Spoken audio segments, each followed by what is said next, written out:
Lanjut toh. Okay, good morning everyone. Good morning. I will continue the material from yesterday and also what the lecturer explained before. Okay, so I will introduce myself first. My name is Ibrahim, and you guys can call me Mr. Ryan. Hello, Okay. Mr. Ryan. Okay, before we start today's topic, let's recall the previous discussion on second language acquisition. Can anyone remind us what SLA focused on? Maybe something about how people learn a new language or... Before we start, I want you guys to think about something simple. Have you ever understood an English word, but you didn't know how to say it? Or maybe you know the grammar, but when you speak, it comes out wrong. Yes, Mr. That happens a lot. Exactly. It happens because your brain is working hard to learn a new language. And today's topic is learn about inside your mind and inside your brain. Okay, before we start our topic, can anyone remind me what SLA focuses on? Maybe something about how people learn a new language or mental process are involved. Anyone? Mister. Okay, yeah. But I only know the definition, Mister. Is it okay? Okay, it's okay. Okay. For me, second language is someone acquire their second language. I think it's a process by a person learns and acquire a second language after they mastering their first language. Like that, Mister. Okay, great, Leah. Okay, today's topic is strongly connected to SLA, but we will look deeper into interlanguage, especially from the psycholinguistic and linguistic perspective, just like what you can see in our PowerPoint lesson. Okay, I will sending the PowerPoint in your WhatsApp group. Okay. And I will show this.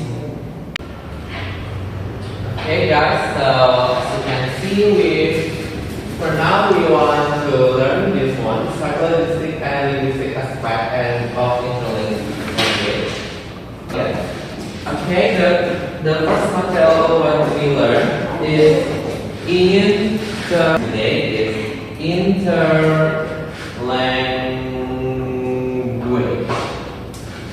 As you can see in our PowerPoint, interlanguage is the language that learners create when they are learning a second language. It is not the same as the first language, and not yet the target language. The psycholinguistic aspect talks about what happens in learners' mind, and such as how they are understand, remember, and they using new words and grammar. The linguistic aspect looks at the form and structure of the learner's sentence, including how they use sound, words, and grammar. Both help us understand how people learn and use a new language.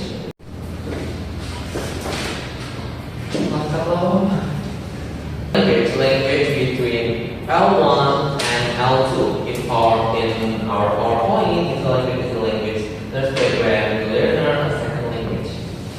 It has its own rules, its own grammar, and its own patterns. Okay, for the example, if a student say, "I very like this," or "see go yesterday," these are not random mistakes. These are interlanguage patterns. Interlanguage show your progress. It changes as you learn more. It is part of your learning journey. Right now, I will explain the different types of interlanguage. You already see interlanguage is the language system that learners create while learning a second language. It's not perfect, so we can see many kinds of error. These errors have their own categories. Okay, the first one is the first type is of generalization. This happens when learners use one grammar rule of everything. They think the rule always works. For example, a student say he got to school. They add ed to all verbs. This shows overgeneralization. Okay, second type is transversal L1 in terms of fact. Here, learners bring rules from their first language into English. For example, Indonesian learners often say, I very like it, because in Indonesia, we can say saya sangat suka. This influence from the first language creates interlanguage error. Okay, next is simplification. Learners make a sentence simpler because it is easier for them. For example, they say, she goes to school every day. Without the S, they remove small grammar parts to make speaking easier. Okay, another type is fossilization. This where the mistake becomes permanent. The learners repeat the same error from a long time, even though they already know the correct rule. It becomes fossilized. For example, you don't understand, they say it again and again. The fifth type is avoidance. Learners avoid grammar that is difficult for them instead of using a complex sentence. Like, I have a friend who is a doctor. They avoid it and say the simple sentence. I have a friend who is a doctor. They do this because they feel unsure. The next one is hypercorrection. This happens when learner tries too hard to speak correctly, but use the rule in the wrong place. For example, between you and I, they think using I is always more polite, so they overcorrect.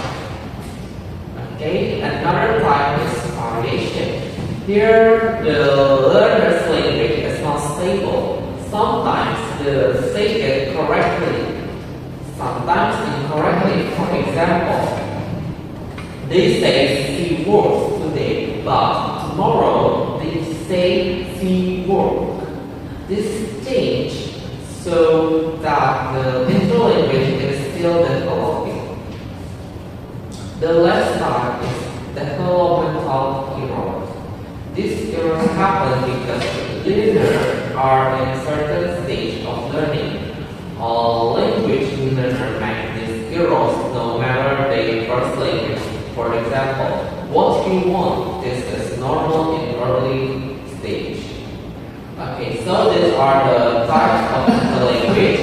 Each stage shows how learners grow and change while learning a second language. Interlanguage errors are not bad. They are part of learning process.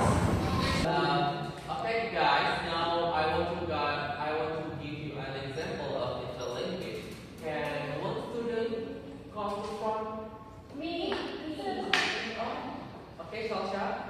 Alright, please come here and yeah. Okay, go ahead. So, do a thing. Okay, I will give you a example sentence.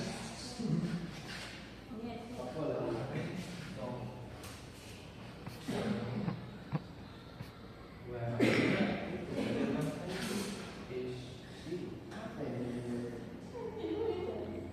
Okay, Shosha, can you read the sentence? I don't know where she. And now, what's wrong with this sentence? The word order is wrong. Okay, good job, Shosha. You may sit down. Thank you. Okay, guys, the correct sentence is I don't know where she is. Are the 8 types of interlanguage. We learned that learners make different kinds of error when developing a new language system. These errors are normal and they help us understand how language learning works. Interlanguage is not something negative. It shows progress when learners make mistakes. It means they are trying, thinking, and building their own understanding of English. I hope this explanation helps you see that every error has a reason and every mistake is part of your growth as a language. Now, before we finish interlanguage definition, I want to open a short question section. Does anyone have a question about the types of interlanguage? No. Okay, so my question is, sir, when someone uses pronouncing a word. Was it considered to be an interlanguage process? Okay, good question, Kira. Yes, because it's part of learning a language. It's a common mistake in learners. Mispronunciation can be part of interlanguage because learners are still developing their English sound system. Sometimes they use sound from their first language or they simplify the pronunciation to make it easier. So, just like grammar errors, pronunciation errors also show that the learner is still building their interlanguage. Okay, Kira. Thank you, Kira, for your Thank you, sir, for your answer. Next, we learn the psycholinguistic. The PowerPoint says the psycholinguistic aspect focuses on what happens inside your mind. It studies how you understand words, remember vocabulary from sentence, or rules, correct yourself, and process new language. For example, when you hear a new English word, your mind must hear it, store it, remember it, and process it. If one step is slow, your speaking becomes slow too. That is psycholinguistic.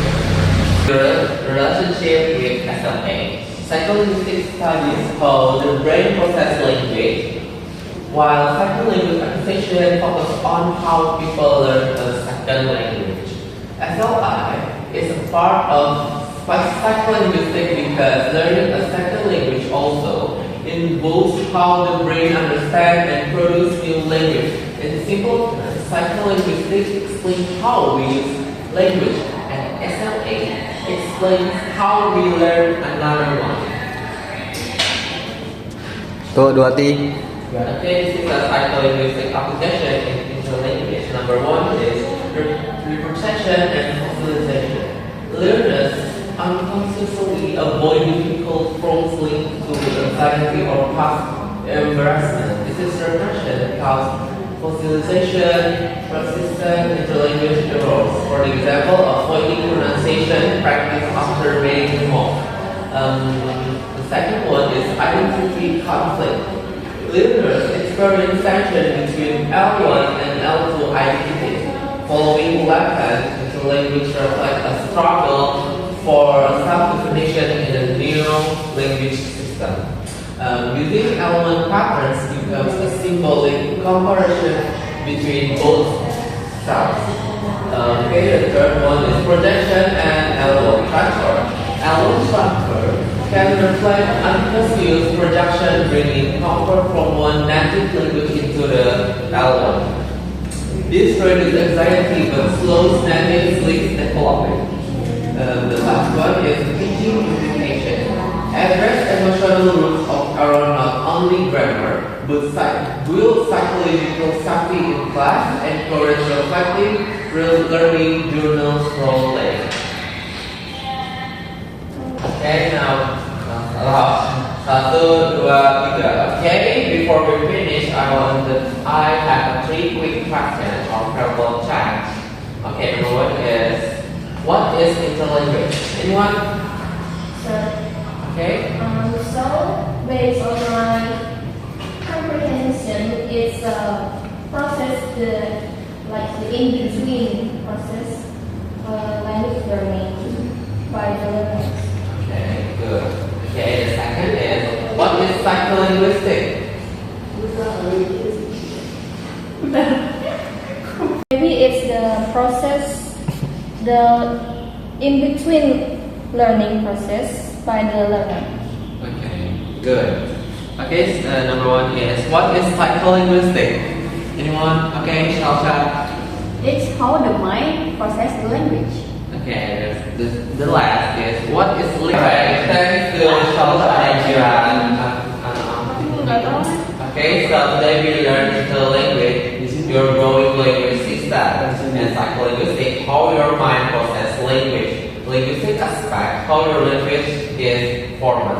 Together, they explain how learners develop their English. Okay, good job today, everyone. See you next time. Thank you.